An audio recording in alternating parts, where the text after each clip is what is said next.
એક નાનકડી બનેલી ઘટના કહું. 2018માં, આજથી 4-5 વર્ષ પહેલાં અમે એક સેન્ટરમાં ગયા.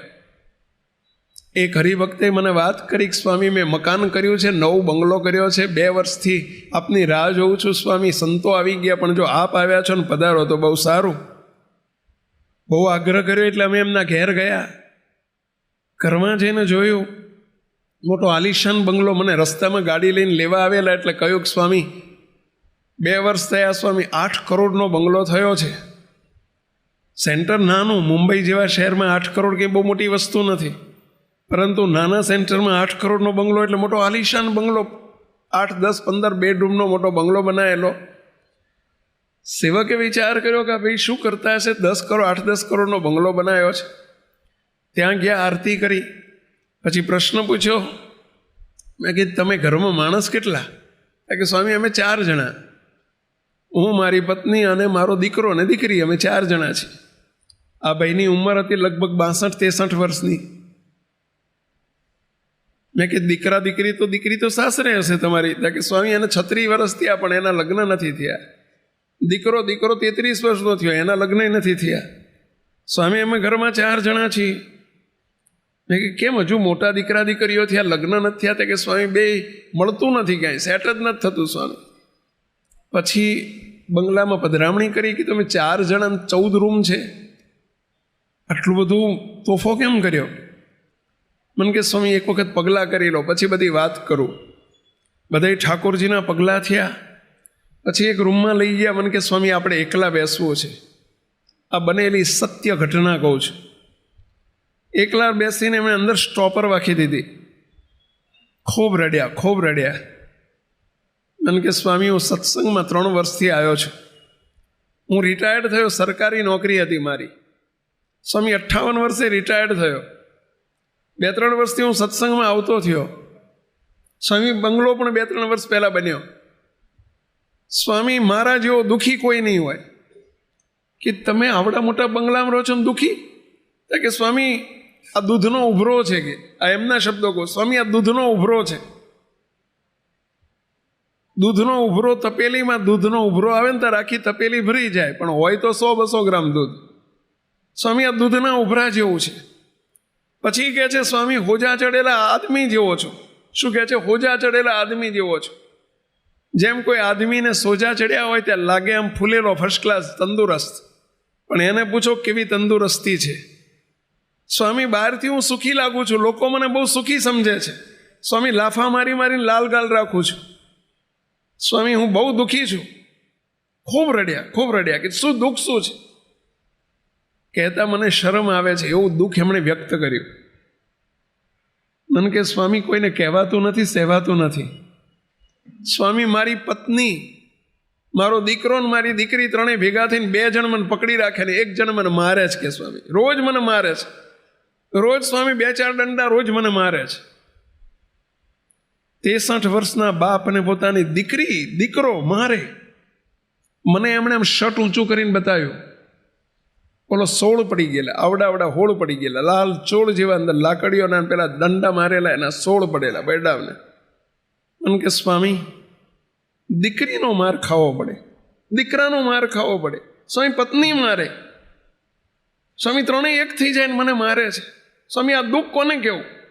મને ઘેર આવવાનું મન નથી થતું. સ્વામી હું આટલી ભક્તિ કરું છું, ભગવાને મને આવું દુઃખ કેમ આપ્યું? એમને મેં 2 હાથ જોડીને પ્રશ્ન પૂછ્યો, ખોટો પૈસો, લાંચ રૂશ્વતનો પૈસો આવ્યો છે ઘરમાં? મને કે સ્વામી લાંચ રૂશ્વતનો જ પૈસો છે આ બધો. સ્વામી નોકરી કરતો તો મને સત્સંગ નહોતો. સ્વામી પાવડાથી પૈસા ભેગા કરતો હતો. આ એમના શબ્દો છે. પાવડાથી પૈસા ભેગા કરતો હતો.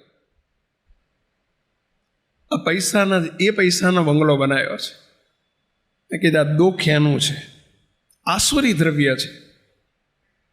આ દ્રવ્ય આસુરી છે, તમને દુઃખી કરી રહ્યો છે. દુનિયાને લાગે છે કે તમે સુખી છો, પણ અંતરથી તમે કેટલા દુઃખી છો. હું તો અહીં બેઠેલા બધાને 2 હાથ જોડી વિનંતી કરું છું, આ વાત એ પરિવાર માટે નથી કરતો. જરા તપાસજો. રોજ દાળ ભાત શાક રોટલી જમતા હોય તો અઠવાડિયે જમજો.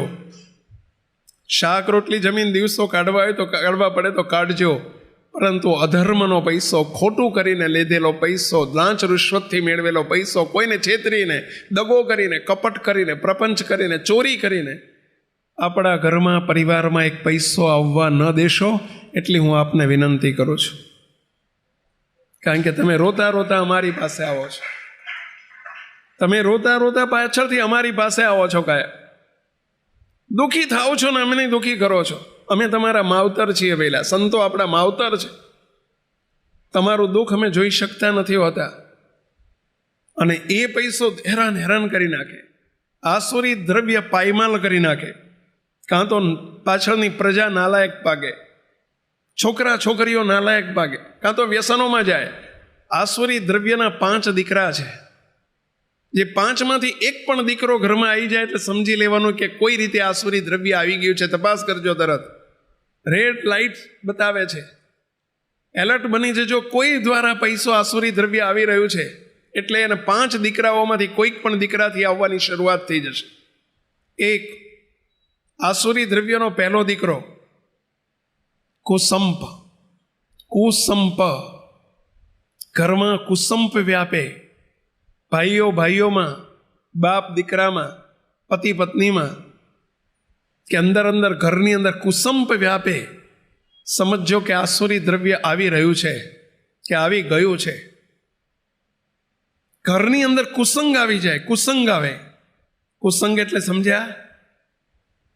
કુસંગી મિત્રોનો સંગ થાય. કુસંગ પરિવારની અંદર ન કરવાનું, બધું ન ખાવાનું, ન પીવાનું આવતું જાય, એ કુસંગ આવ્યો કહેવાય.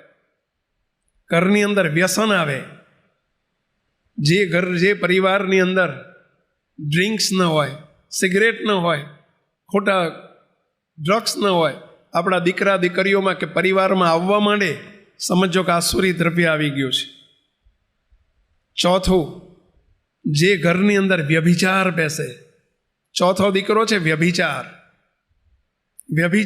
વ્યભિચાર એટલે સમજ્યા? સ્ત્રીને પરપુરુષનો સંગ અને પુરુષને પરસ્ત્રીનો સંગ, એને વ્યભિચાર કહેવાય. જે ઘરની અંદર વ્યભિચાર આવી જાય, સમજી લેવું કોઈ આસુરી દ્રવ્ય આવી ગયું છે.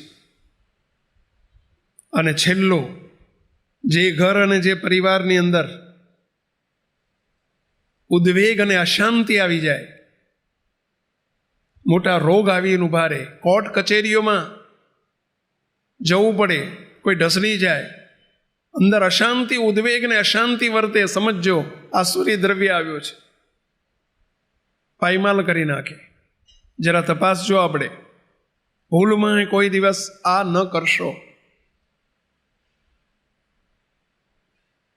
ખોટી રીતે પૈસો આવેલો ખોટું જ કરાવે છે. જેવી રીતે આવે એ રીતે જ જાય છે.